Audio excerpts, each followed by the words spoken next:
ఆంధ్ర తెలంగాణలో తక్కువ ఫీజులతో high quality results ఇస్తున్న ఏకైక సంస్థ తిరుమల్ ఐఏఎస్ ఇన్స్టిట్యూట్. కామారెడ్డి జిల్లాలో ట్రిపుల్ మరణాల వెనుక రహస్యం వేయటం లేదు. బిక్కనూరు ఎస్ఐ సాయి కుమార్, కానిస్టేబుల్ శృతి, కంప్యూటర్ ఆపరేటర్ నిఖిల్ ఎందుకు చనిపోయారన్నది ఇప్పుడు మిస్టరీగానే ఉంది.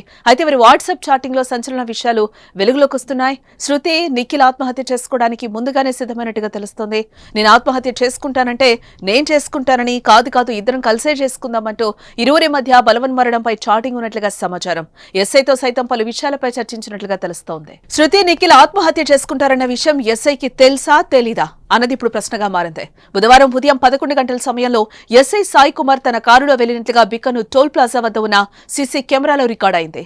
మధ్యాహ్నం 12 గంటలకు కామారెడ్డి మండలం నర్సన్నపల్లి శివారులో ఆయన్ని శృతి, నిఖిల్ కలిశాక అక్కడి నుంచి 1 గంట ప్రాంతంలో అడ్లూరు ఎల్లారెడ్డి పెద్దచెరువు ప్రాంతానికి చేరుకున్నట్లు సెల్ ఫోన్ సిగ్నల్స్ ఆధారంగా గుర్తించారు.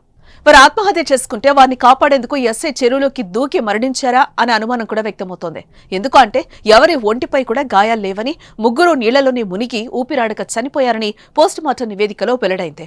దీంతో వారి ఆత్మహత్యలకు కారణాన్ని కనుగొనేందుకు పోలీసులు విశ్వ ప్రయత్నాలు చేస్తున్నారు. శుక్రవారం అడ్లూరు ఎల్లారెడ్డి చెరువు వద్ద సీన్ రీకన్స్ట్రక్షన్ చేపట్టారు. అయితే సాక్షులు, ఆధారాలు లేకపోవడంతో ఏం తేల్చలేకపోయారు. శనివారం మరోసారి సీన్ రీకన్స్ట్రక్షన్ కు సిద్ధమయ్యారు. ఎస్ఐకు సంబంధించిన 3 ఫోన్లలో ఒక ఫోన్ అన్లాక్ కాలేదు.